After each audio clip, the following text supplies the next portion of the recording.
So, like, over the years of running this event, you can see you've had multiple incidents where it hasn't really gone your way. Another one that I'm interested in was JS7.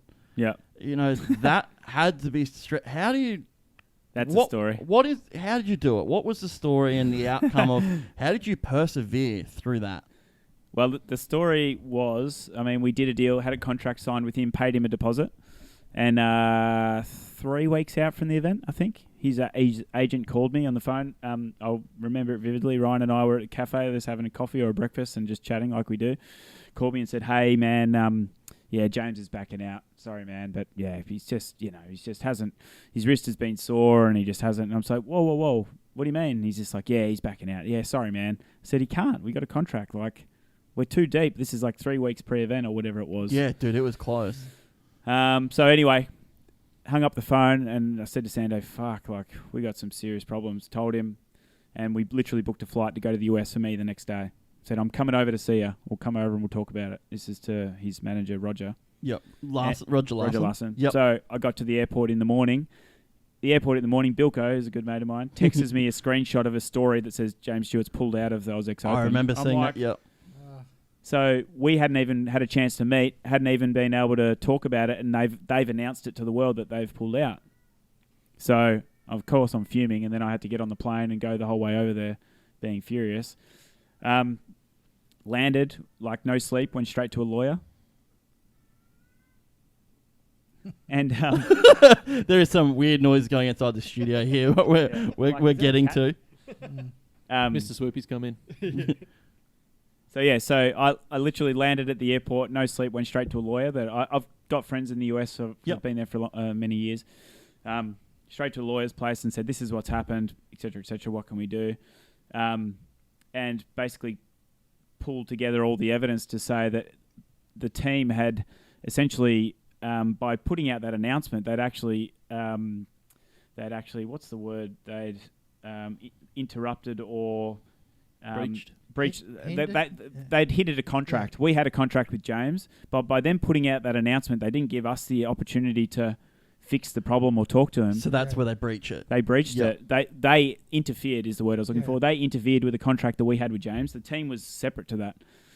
So the team had nothing to do with it. We had a contract with James, but by them putting out that announcement on his behalf that he's not going to race anymore, they'd now interfered with the contract that we had, which gave us legal grounds on them. Yeah. So I went from the lawyers literally to see Yoshimura Suzuki. Yep. Who, like, I grew up watching these guys. Like, I'm like a mega fan of James Stewart, mega fan of the team, everything. Yeah. And I had to tell them that if they don't retract this and let him race it, we're going to sue him. And we have no choice. So I said, like I said, I'm a massive fan of these guys, but we have no choice. We've got a sold-out stadium of people wanting to see him, and you're now interfering with their contract to do that because basically they had decided that James doesn't have enough preparation time for the following year, and so we don't want him racing. I'm like, well, that's bad luck because we've got an agreement with him. And at the same time, dude, I remember your social media was just copying it with people. Yeah, well, people thought that we were bullshitting. I had people that I knew growing up saying, "Oh, what a rip-off, you've bullshitted." Like, what? Like, we're as much of a fans as you guys. Like, we were heartbroken, not just because, not for any reason that we're heartbroken, because we wanted to see him race there. Like, we're just as much as fans, and that's why we're there in the first place. So it was pretty amazing. Well, you see people's true colours in those times, and there's people that supported and there's people that didn't. I completely understand if this is something you can't disclose, but someone like James Stewart to your event, what's that cost? Well, I don't mind telling you that contract with him was $150,000 US. Yep. So it's a lot of money. And that's probably all expenses paid for as well. Yeah. So it's a lot of money, and that's the other thing. I said I can't believe that I've got to convince you to come for 2 days to make that much money. Like, I couldn't believe it. And particularly at this point when everyone's fans are loving him and everyone's positive, you've got all these people that genuinely love you. How can you be such an arsehole? Yeah, it leaves such a sour taste. And same as you, like you just said, you've looked up to this guy your whole life. Yeah, totally. And it just leaves a sour taste in your mouth. How did it end? How did you... so the team retracted their thing, said, okay, he'll race. So we re-announced he's back. He's racing. This is after I was in the US. The announcement came out that he's going to be racing again, and the team had retracted their comment to pull him out, and so then he was racing again, and then he went to the race, the Bercy Supercross before us, crashed, and then I saw him getting carried off the track, and I was like, oh well, he's not coming now. So then they used that injury as an excuse of why he couldn't race. Holy shit. So, yeah, it was a pretty emotional up and down time. But this is where I got to give props to certain people because Steve Astaphan, this guy that managed Chad Reed back in the day, manages Ken Roxon now. Travis Pastrana, Kerry Hart, Ken Block, really high up there. He gave us the time of day and was great and we came into his office and we sat down and we told him about the situation and he helped introduce me to a few people, as did the guys at Fox here, introduced me to JH, who manages Ricky Carmichael. Yep. And basically, like, Ricky Carmichael said yes straight away to help us for no reason other than to help us. Cooper Webb did the same. He was like, that sucks, yeah, cool, I'd love to go to Australia, I'll go. And, like, it sounds like those guys have had a rough deal. And, we were able to sort of turn it around from a negative to a positive because those guys were willing to come out and support us based off this shocking situation that James had put us in. Yep. And luckily, not luckily, but thanks to those guys, it was awesome. Yep. Yeah. So is that literally the way you have to do it? You have to go to the manager or the athlete manager and say, hey, look, we have an event I want your rider at, and then you have to pitch it to them? No, not really, because we often get hit up by riders and by their managers that want to come too. Yep. So it depends. It goes, can go both ways. Some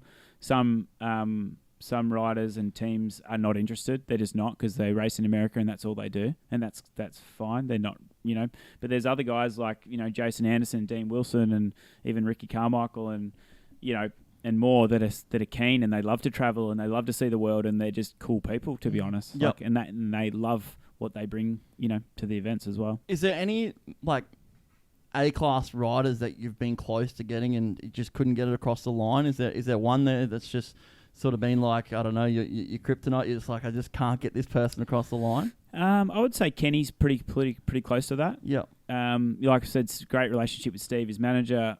Great relationship with people in the team at Honda, like Justin Brayton. I consider him a friend. He's a great guy, super close to Ken. Ken, I think, is interested and wants to do it, but he's one of those guys as well that juggles a lot of things. The team around him are very protective over, is it worth it for him? Because, frankly, the money that we can pay them still isn't much in their world, for those guys. Like, it's the equivalent of winning a main event over there. Yeah. So, what we're trying to sell them on is the experience, bring your family, have an awesome time. Yeah, for us, it's a lot of money, but for them, that's not really their main motivator. So sometimes there's a bit of sales on the overall experience, really. Yeah. That's incredible. It is. That is just, that literally, I could talk about that stuff for hours. Where are we at? It's hard to say, SX Open didn't happen last year. Where are we at with this year? I've seen the announcement. Congratulations to you and everyone for getting Fox on as a sponsor. Where are we at with Supercross for this year? And are we going to possibly see anything? I know it's, with what we have down south at the moment, it's we can't plan anything, but what's the sort of the plans that you've got? We had a 5-round series planned for October to November this year. Yep. Starting in Ipswich, which was also a perfect tie-in because we've got a great relationship with the council there. They'd sponsored it. We've got Motoland just around the corner. We're going to store the dirt at Motoland, bring it down for the Supercross, take it back. We have all these fantastic plans. Oh yeah, that works. And the council there have been amazing on both parts, the event, but also Motoland. So we really want to, including the mayor herself, we really want to repay them for that and to have that event there. But the fact is we just can't. And that was October 16th was supposed to be the first one. It's too soon. So we've now put everything on hold to try and pull dates for the start of next year, for the 2021 series to run January, February next year. And that's what we're working on at the moment. And then hopefully return back to a normal schedule October onwards next year. Yep, with obviously OzX and Is there? Where do you think the next one? Are you going to go in the same stadium? I can't imagine the engineering nightmare it was. Are you going to go somewhere else? No, we want. I say no, but who knows? Honestly, at this point, our plan would be to be in Melbourne again. Yeah. And Visit Victoria have been an amazing supporter of that. Marvel Stadium is an amazing stadium. That engineering stuff is a nightmare, which is why it's too risky in a COVID environment because it needs to do he had 35,000 people there. It needs to do that. We couldn't just go and go, oh, well, only 8,000 people can come because of COVID. Like, that would be a catastrophic problem. Yeah, so it's not worth doing at all. Nah, so that's the plan, though. We want to go back full scale. We won't do it unless we can do it full scale. Yep. And that's what we're waiting for. Can we please have an invitation for Joey Savacci to return? Yeah, I mean, I honestly would love to have Joey come back. You single-handedly ruined my life with that. Oh, no, I'm joking. But Joey, I'm probably the world's largest Joey Savacci fan. I don't know why. I just am. I get teased for it all the time. But how is he to deal with? I would say Joey's underrated. He's a nice person. Clip that. Nah, he is. And you know what? Like, it was really unfortunate what happened to him. And I felt awful for it. Like, that's as a promoter, that's our worst nightmare, right? Because you're convincing these guys to come out and take a break in their training. You're convincing their team sometimes, come out, it's going to be great. You'll have an awesome time. And then to see him get hurt is just like, fuck. Like, really? Like, oh man, that's just it's the worst possible scenario. Yep. And I felt awful for him. And his wife flew over because only after he had an accident, she came over. Yep. And she was super lovely. But I spent a lot of time with them in the hospital just to try and help Joey. Like, how can we help you? What do you need? And trying to get his flights back out. And yeah, it's shit. Like, if someone's going through that scenario and he was in a lot of pain and those things. But I found him to be a really nice dude, and I thought he handled it really well, considering it was such a shit situation to be in. It's funny. I speak to a few people that are really tight in his circle and really close, and that was one of the things they said was, dude, the promoter cared. He's like, he goes, it wasn't where they just scraped me up, put me in an ambulance. He goes, I was looked after from the second I literally got loaded onto that plane to go home. And that's cool. He speaks so highly of Australia. He speaks so highly of the people, the event. Like, that's one thing that I've remembered. I've spoken to him about it before, which is, if we can get him, we can get Christian Craig. That'd be great. Yeah, Christian was a nice dude. We had him in New Zealand as well. He was a super nice guy. I was so disappointed he didn't come to Australia, did he? Yeah, I know. And that was, I think, one of those years, one of the riders had pulled out or got injured, or maybe it was because Chad had got injured or something that year. He had that incident just prior, and he didn't know if he was going to race. That's right. That was in 2017. But yeah, it's nervous. Like, I mean, these guys can practice and hurt themselves the day before. And if you've got 30,000, 35,000 people that have bought ticket to see someone, like, we're nervous because we want them to be stoked. We want them to come and be wrapped with the show and see their, these are their heroes, I mean, we paid Chad a lot of money to come out and sign autographs one year because we knew that people would be so disappointed if he didn't. Wasn't there, It's funny, Chad Reed, you hear a lot of people say, he's hard to deal with, he's hard to do this, he doesn't, sometimes he's a bit rough to fans or something like that. How has your personal relationship with Chad been with doing this? Like, honestly, is it easy to get him to do a lot of this stuff? Or no. Chad's hard work, and I respect him, and he's incredibly successful, I think, because he's hard work and because he knows what he needs, he knows what he wants, and he has his way, and it's his way or the highway. But I mean, not easy. Yeah, frankly, it's interesting because I've had totally the opposite. I've spoken to him several times at trade shows and different things like that, and I think it's like anything, right? You can depend on the time. And I guess and in fairness to him, if someone came in and barged into your office at work and just started asking you for shit and using your time, you probably could be standoffish too because, hey, you're trying to do your thing.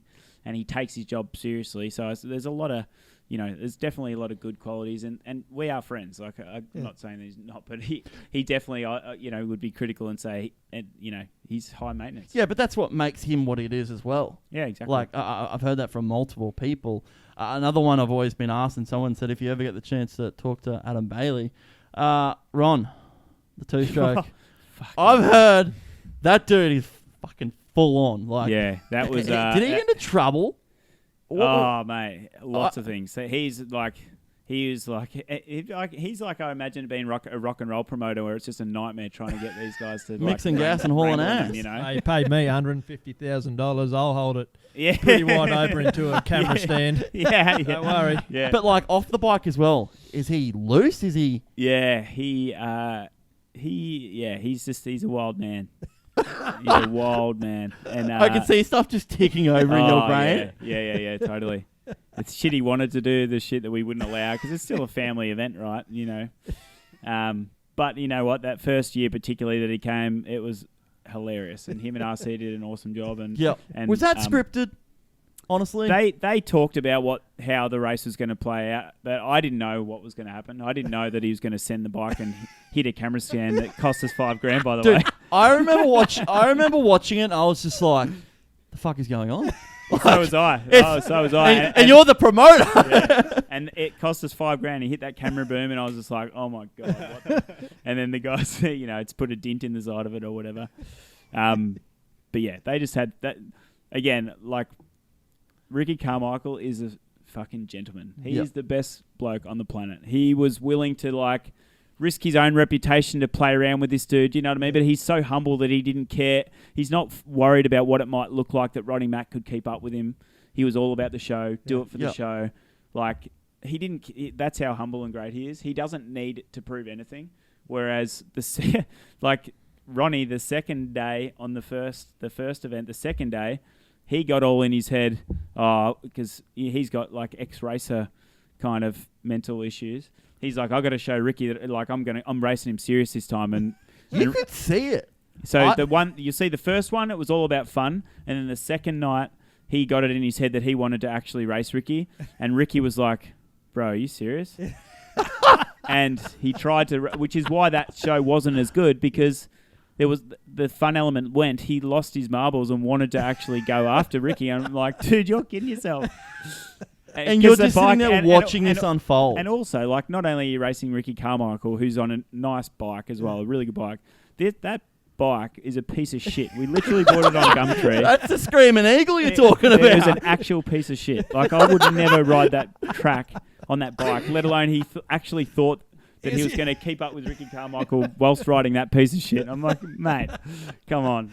Can you confirm or deny that he went straight onto the IV drip PBRs after that first night? Yeah, 100% confirmed. Yeah.